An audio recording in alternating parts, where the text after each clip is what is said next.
మహాశివరాత్రి పర్వదినం సందర్భంగా ఈ రోజు మహాకుంభమేళ త్రివేణి సంగమంలో పుణ్యస్నానాలు ఆచరించిన భక్తులపై సుమారు 20 క్వింటాళ్ల పూలను హెలికాప్టర్లో వెదజల్లినట్లు ఉత్తరప్రదేశ్ ముఖ్యమంత్రి యోగి ఆదిత్యనాథ్ తెలిపారు.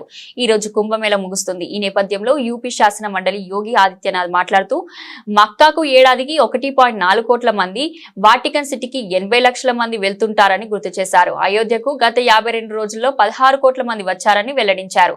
ఉత్తరప్రదేశ్ ప్రభుత్వం అంచనా ప్రకారం మహాశివరాత్రి సందర్భంగా ఈ రోజు సాయంత్రం 4 గంటల వరకు 1.32 కోట్ల మంది కుంభమేళలో పుణ్యస్నానాలు ఆచరించనున్నట్లు వెల్లడించారు.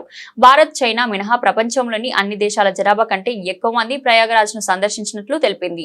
కుంభమేళకు వచ్చిన భక్తుల సంఖ్య 65 కోట్లు దాటినట్లు తెలిపింది. రాష్ట్రపతి ద్రౌపది ముర్ము, ప్రధానమంత్రి నరేంద్ర మోదీ సహా పలువురు ప్రముఖులు కుంభమేళలో పుణ్యస్నానం ఆచరించినట్టు వెల్లడించింది. 37,000 మంది పోలీసులు, 14,000 మంది హోంగార్డులు కుంభమేళ కోసం విధులు నిర్వహించనున్నట్లు తెలిపింది. 2,750 AI ఆధారిత సీసీటీవీలు, 3 జల్ పోలీస్ స్టేషన్లు, 18 జల్ పోలీస్ కంట్రోల్ రూమ్లను, 50 వాచ్ టవర్స్ తో భద్రతను పర్యవేక్షించనున్నట్లు తెలిపింది.